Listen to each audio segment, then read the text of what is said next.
श्री कृष्ण कहते हैं कर्मों की सजा कोई त्वरित दंड नहीं होती और नहीं वह मनुष्य की अदालत जैसी होती जहाँ तुरंत फैसला सुना दिया जाए। श्री कृष्ण गीता में कहते हैं कि कर्म एक बीज है और उसका समय उसका खेत। जब तक समय अनुकूल नहीं होता तब तक बीज धरती में चुपचाप पड़ा रहता है। मनुष्य अक्सर सोचता है कि उसने गलत किया फिर भी कुछ नहीं हुआ, इसलिए वह अपने पाप को हल्का मान लेता है। पर कृष्ण कहते हैं काल सर्वभक्षक है, समय सबका हिसाब रखता है। कर्म का लेखा नष्ट नहीं होता, बस स्थगित होता है। कर्मों की सजा इसलिए मिलती है क्योंकि सृष्टि संतुलन पर टिकी है। जैसे दिन के बाद रात और श्वास के बाद प्रश्वास आता है, वैसे ही कर्म के बाद फल आता है। पौराणिक कथाओं में बार बार यह बताया गया है कि अधर्म चाहे जितना शक्तिशाली दिखे, अंत में उसका भार उसी को तोड़ देता है। रावण 10 सिर वाला विद्वान था, शिव का भक्त था, पर उसके अहंकार और स्त्री अपमान के कर्मों ने उसे विनाश तक पहुंचा दिया। श्री कृष्ण बताते हैं कि भक्ति कर्मों का हल्का कर सकती है, पर अहंकार उन्हें और भारी बना देता है। कर्मों की सजा हमेशा दुख के रूप में नहीं आती, कई बार वह भ्रम बनकर आती है। मनुष्य को लगता है कि वह जीत रहा है, आगे बढ़ रहा है, पर भीतर से खोखला होता चला जाता है। महाभारत में दुर्योधन को देखिए, राज्य, सेना, शक्ति सब थी, पर विवेक नहीं था। श्री कृष्ण स्वयं उसे समझाने गए, पर उसने कर्म का मार्ग नहीं बदला। यही कारण था उसका अंत केवल हार नहीं बल्कि अपयश और पीड़ा बना। यह कर्म की सबसे गहरी सजा होती है, जब इंसान सही गलत पहचानना भी भूल जाए। कब मिलती है कर्मों की सजा? यह प्रश्न हर मनुष्य पूछता है। श्री कृष्ण कहते हैं हर कर्म का समय अलग होता है। कुछ कर्म तुरंत फल देते हैं, जैसे आग में हाथ डालो तो जलन तत्काल मिलती है। कुछ कर्म वर्षों बाद फल देते हैं, जैसे बीज से वृक्ष बनने में समय लगता है। और कुछ कर्म अगले जन्म तक साथ चलते हैं। पौराणिक कथाएं बताती है कि आत्मा कर्मों का बोझ लेकर ही अगला शरीर धारण करती है, इसलिए कई बार बिना कारण दुख मिलने लगता है। राजा हरिश्चंद्र की कथा बताती है कि धर्म के मार्ग पर चलने वालों को भी कष्ट मिलते हैं, पर वह सजा नहीं परीक्षा होती है। कर्म की सजा और परीक्षा में यही अंतर है। श्री कृष्ण कहते हैं धर्म पर चलने वाला टूटता नहीं, तपता है। हरिश्चंद्र को सब कुछ खोना पड़ा, पर उनका सत्य अमर हो गया। उनके कष्ट उनके कर्मों का दंड नहीं थे, बल्कि उनके धर्म की कसौटी थे। कर्मों की सजा अक्सर रिश्तों के माध्यम से आती है। जो दूसरों को धोखा देता है वही जीवन में विश्वास खो देता है। जो अपमान करता है वही अकेलापन झेलता है। यह नियम पौराणिक कथाओं में भी दिखता है। कंस ने अपने भय और क्रूरता से पूरे परिवार को पीड़ा दी, अंत में वही भय उसका नाश बना। श्री कृष्ण ने उसे मारा जरूर, पर उसका विनाश उसके ही कर्मों ने तय कर दिया था। श्री कृष्ण कहते हैं कि कर्मों की सबसे बड़ी सजा आत्मा की बेचैनी है। जब मन शांत न रहे, नींद न आए, संतोष खत्म हो जाए, समझ लेना चाहिए कि भीतर कर्म बोल रहे हैं। बाहरी सुख अंदर के खालीपन को नहीं भर सकते। यही कारण है कि कई राजा, कई धनी लोग भी अंत में टूट जाते हैं। सुख साधन नहीं, शुद्ध कर्म की मन की शांति देते हैं। कर्म कभी अकेले नहीं चलते, उनके साथ क्रोध और लोभ भी चलते हैं। महाभारत में शकुनी इसका उदाहरण है, जिसने छल को अपना हथियार बनाया। उसका हर षड्यंत्र अंततः उसी की नस्ल के विनाश का कारण बना। श्री कृष्ण कहते हैं जो दूसरों के लिए गड्ढा खोदता है, समय उसे उसी गड्ढे तक ले जाता है। यही कर्म ही मौन न्याय व्यवस्था है। कई बार मनुष्य पूछता है कि बुरे लोग सुखी क्यों हो दिखते हैं? श्री कृष्ण उत्तर देते हैं क्योंकि उनका पुण्य अभी शेष है। जब पुण्य समाप्त होता है तब कर्म का लेखा खुलता है। रावण के पास वर्षों तक वैभव रहा, पर जब पुण्य खत्म हुआ तब लंका भी नहीं बची। कर्म कभी अधूरा हिसाब नहीं छोड़ता, बस समय चुनता है। कर्मों की सजा केवल दुख नहीं देती, यह चेतावनी भी देती है कि जीवन में बार बार आने वाली रुकावटें, टूटते रिश्ते, असफलताएं ये संकेत होते हैं कि मार्ग गलत है। श्री कृष्ण अर्जुन से कहते हैं कि विवेक से कर्म देखो, परिणाम अपने आप सुधर जाएगा। जो समय रहते नहीं समझता उसके लिए यही संकेत आगे चलकर पीड़ा बन जाते हैं। पौराणिक कथाओं में अहिल्या का प्रसंग बताता है कि कर्म का दंड वर्षों तक मौन बनकर रह सकता है, श्राप पत्थर बना देता है, पर जब पश्चाताप और शुद्ध भाव जागता है तो मुक्ति मिलती है। श्री कृष्ण का संदेश भी यही है, सजा अस्थायी नहीं होती। यदि मन बदल जाए तो कर्म भी बदल जाते हैं। कर्मों की सजा केवल पूरे कर्मों पर नहीं, कर्तव्य छोड़ने पर भी मिलती है। अर्जुन युद्ध से भागना चाहते थे, तब श्री कृष्ण ने कहा कर्तव्य से भागना ही अधर्म है। और अगर अर्जुन युद्ध छोड़ देते तो उसका परिणाम केवल व्यक्तिगत नहीं, पूरे समाज के लिए विनाशकारी होता। इसलिए कर्म न करना भी एक कर्म है जिसकी सजा होती है। कई बार सजा इंसान को तोड़ने नहीं, जगाने जाती है। जीवन का अंधकार आत्मचिंतन का दीपक बन जाता है। पौराणिक कथाएं बताती है कि दुख से ही भक्ति जन्म लेती है। ध्रुव, प्रहलाद, मीरा सबने कष्टों में ईश्वर को पाया। श्री कृष्ण कहते हैं जब मनुष्य सब ओर से हारता है तभी वह भीतर से शक्ति पहचानता है। कर्मों की सबसे गहरी सजा यह है कि मनुष्य अपने ही किए का बोझ उठाता है, चाहे दुनिया उसे निर्दोष माने। आत्मा झूठ नहीं सुनती, यही कारण है कि कई लोग हंसते हुए भी भीतर से रोते रहते हैं। श्री कृष्ण कहते हैं, तुम स्वयं अपने साक्षी हो, तुम्हारे कर्मों का न्याय तुम्हारा अंतर्मन करता है। अंततः श्री कृष्ण यही समझाते हैं कि कर्म की सजा से डरने की नहीं, कर्म को शुद्ध करने की आवश्यकता है। जब कर्म ईमानदार, करुणा और सत्य से जुड़े होते हैं तब सजा नहीं सीख मिलती है। जीवन को हर दुख एक पाठ बन जाता है। पौराणिक कथाएं भी यही कहती है कि ईश्वर दंड देने से पहले अवसर देता है, समझाने से पहले प्रतीक्षा करता है और अंत में कर्म कोई बदला नहीं, वह संतुलन है। जो बोया है वही लौटता है, कभी शब्द बनकर, कभी व्यक्ति बनकर, कभी परिस्थिति बनकर। श्री कृष्ण कहते हैं, जिसने कर्म को समझ लिया वह भय से मुक्त हो गया, क्योंकि तब उसे पता होता है कि न्याय बाहर नहीं भीतर से चलता है और समय केवल उसका संदेश वाहक है। कर्मों की व्यवस्था किसी राजा के कानून जैसी नहीं होती कि तुरंत फैसला सुना दिया जाए। यह एक गूढ़ प्रक्रिया है जो आत्मा के स्तर पर चलती है। श्री कृष्ण कहते हैं कि मनुष्य जो सोचता है वह चाहता है, और जिस भावना से कर्म करता है वही उसकी अगली स्थिति का आधार बनती है। कई बार इंसान सोचता है कि उसने गलत किया, फिर भी सब ठीक चल रहा है, पर वह यह नहीं समझता कि समय अभी मौन है, सोया नहीं। कर्म की सजा अक्सर तब आती है जब मनुष्य सबसे अधिक निश्चित हो जाता है, जब उसे लगता है कि अब कुछ बिगड़ नहीं सकता। उसी क्षण नियति अपने पन्ने पलट देती है। पुराणों में बार बार बताया गया है कि कर्म केवल शरीर से नहीं, भावना से ही बंधते हैं। छल से किया गया दान भी बोझ बन जाता है और सच्चे भाव से किया गया छोटा सा कार्य भी पुण्य बनकर जीवन बदल देता है। श्री कृष्ण का संदेश यही है कि कर्म का फल बाहरी दिखावे से नहीं, भीतर से नियत से जन्म लेता है। इसलिए कई बार दो लोग एक जैसा काम करते हैं पर परिणाम अलग अलग होते हैं। अंतर केवल भाव का होता है। कर्मों की सजा कभी सीधे प्रहार नहीं करती, वह धीरे धीरे मनुष्य की नींव हिलाती है। पहले सोच बदलती है, फिर निर्णय गलत होने लगते हैं, फिर संबंध बिगड़ते हैं और अंत में जीवन उलझ जाता है। महाभारत में भी धृतराष्ट्र इसका जीवित उदाहरण है। उन्होंने अन्याय को देखा, पहचाना, फिर भी मौन रहे। उनका यह मौन ही उनका सबसे बड़ा कर्म बना, जिसने उनके पूरे वंश को विनाश की ओर ढकेल दिया। श्री कृष्ण बताते हैं कि अधर्म के सामने चुपचाप रहना भी अधर्म बराबर होता है।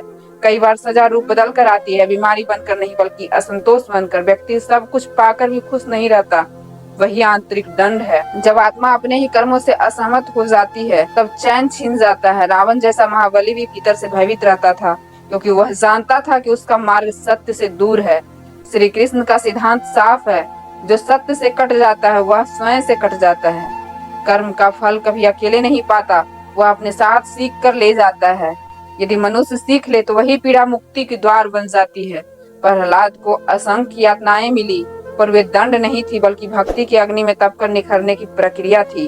श्री कृष्ण कहते हैं कि सच्चे भक्त के लिए दुख भी शुद्धि बन जाता है, जबकि अहंकारी के लिए सुख भी बंधन बन जाता है। यह भी समझना आवश्यक है कि कर्मों की सजा हमेशा इस जन्म से पूरी हो, ऐसा नियम नहीं। शास्त्र कहते हैं कि आत्मा अपने अधूरे हिसाब को साथ लेकर चलती है, इसलिए कभी कभी बिना कारण कष्ट, भय या संघर्ष जीवन में प्रवेश कर जाते हैं। यही अन्याय नहीं बल्कि पुराने बीजों का अंकुरन होता है। श्री कृष्ण गीता में संकेत देते हैं कि जन्म केवल देह का परिवर्तन है, कर्मों का नहीं। कर्मों का प्रभाव केवल व्यक्ति तक सीमित नहीं रहता, उसका असर पीढ़ियों तक जाता है। एक राजा का अन्याय आने वाली संतानों के लिए संकट बनता है। इसी कारण से शास्त्रों में कहा गया है, व्यक्ति को अपने कर्म ऐसे करने चाहिए कि उसकी संतति की लज्जित न होना पड़े। श्री कृष्ण इसे सामाजिक उत्तरदायित्व कहते हैं, जहाँ हर कर्म पूरे समाज की ऊर्जा को प्रभावित करता है। कभी कभी ईश्वर सीधे दंड नहीं देते बल्कि मनुष्य को उसके ही निर्णयों के हवाले कर देते हैं। यही सबसे कठोर सजा होती है। जब बुद्धि भ्रमित हो जाए, सही गलत का भेद मिट जाए, तब विनाश अपने आप रास्ता खोज लेता है। कौरवों के साथ यही हुआ। श्री कृष्ण बार बार चेतावनी देते रहे, पर अहंकार ने सुनने नहीं दिया। अंततः वही अहंकार उनका अंत बना। कर्मों की सजा का उद्देश्य पीड़ा देना नहीं, चेतना जगाना है। ईश्वर दंडाधिकारी नहीं, मार्गदर्शक है। वे बार बार संकेत देते हैं, परिस्थितियों के माध्यम से, लोगों को व्यवहार के माध्यम से, भीतर उठती गलानी के माध्यम से। जो इन संकेतों को समझ लेता है उसका जीवन धीरे धीरे हल्का होने लगता है। जो अनदेखा करता है उसके लिए वही संकेत बोझ बन जाता है। श्री कृष्ण यह भी कहते हैं कि हर मनुष्य को सुधार का अवसर मिलता है। जब तक सांस है तब तक कर्म बदलने की शक्ति है। बीता हुआ कर्म रोका नहीं जा सकता, पर आने वाला कर्मों को शुद्ध किया जा सकता है। यही कारण है कि पश्चाताप को इतना महत्व दिया गया है कि सच्चा पश्चाताप पुराने कर्मों की तीव्रता को कम कर देता है। अंततः कर्मों की सजा कोई डराने वाली अवधारणा नहीं है, बल्कि जीवन को संतुलित रखने का नियम है।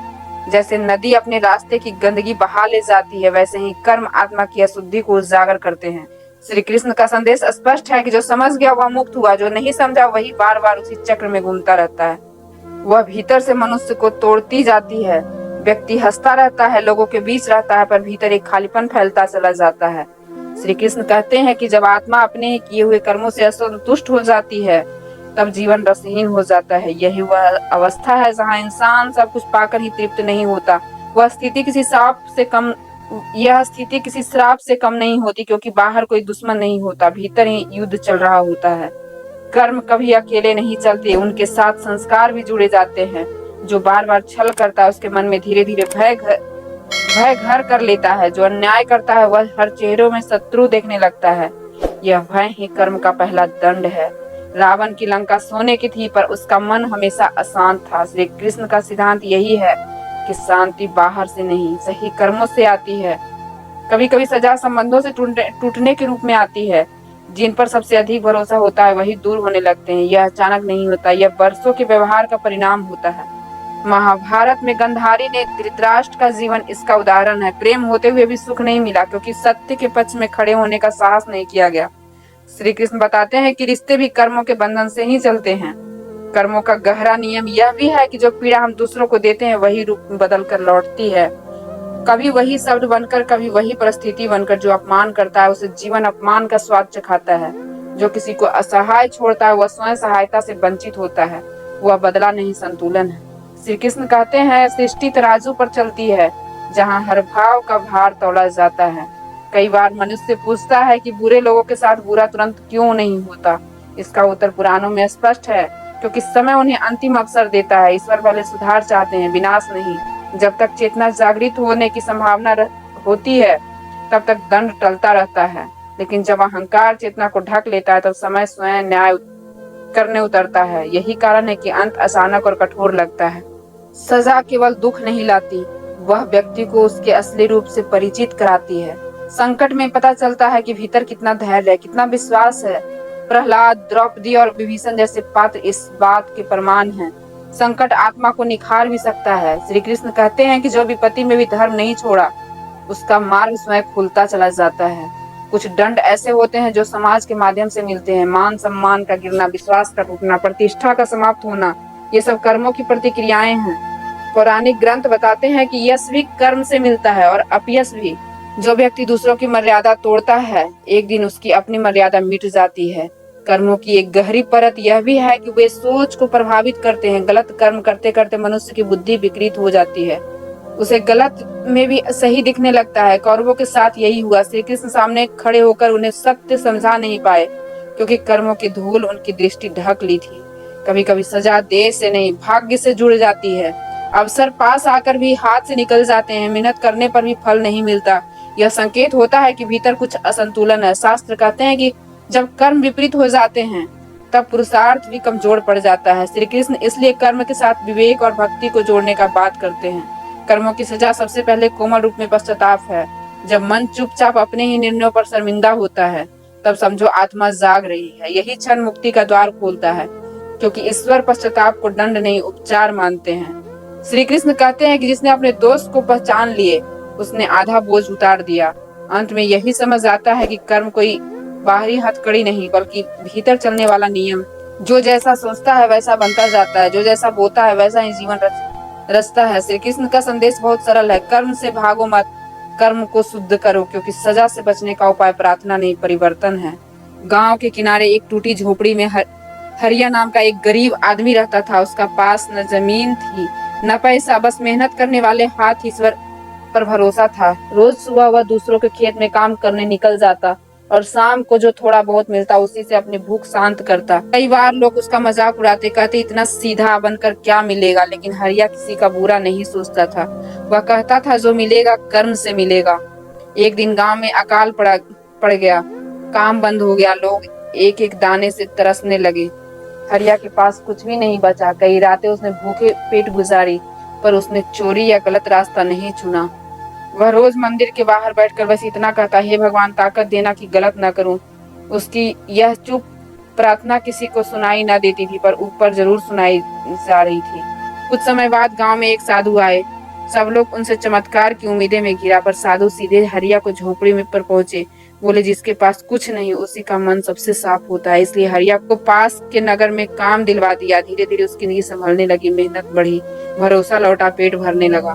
सालों बाद वही हरिया दूसरों का काम देने लगा, पर उसके स्वभाव में घमंड नहीं आया। वह आज भी कहता है, गरीबी सजा नहीं थी, इम्तिहान थी। अगर मैं गलत रास्ता चुन लेता तो शायद कभी ऊपर न उठ पाता। उसकी कहानी बताती है कि कर्म तुरंत फल नहीं देते, पर सही कर्म कभी खाली नहीं जाते। अगर आपको ये कहानी अच्छी लगी हो, दिल को छू गई हो, तो वीडियो को लाइक जरूर कीजिए। ऐसे ही सच्ची कहानियां, जीवन के गहरे अर्थ और पौराणिक तथ्यों के लिए हमारे चैनल आराधना तथ्य को अभी सब्सक्राइब कर लीजिए और नीचे कमेंट में जरूर लिखिए जय श्री राधे कृष्णा, क्योंकि श्री कृष्ण का नाम ही जीवन का सही राह दिखाता है। जय श्री राधे कृष्ण।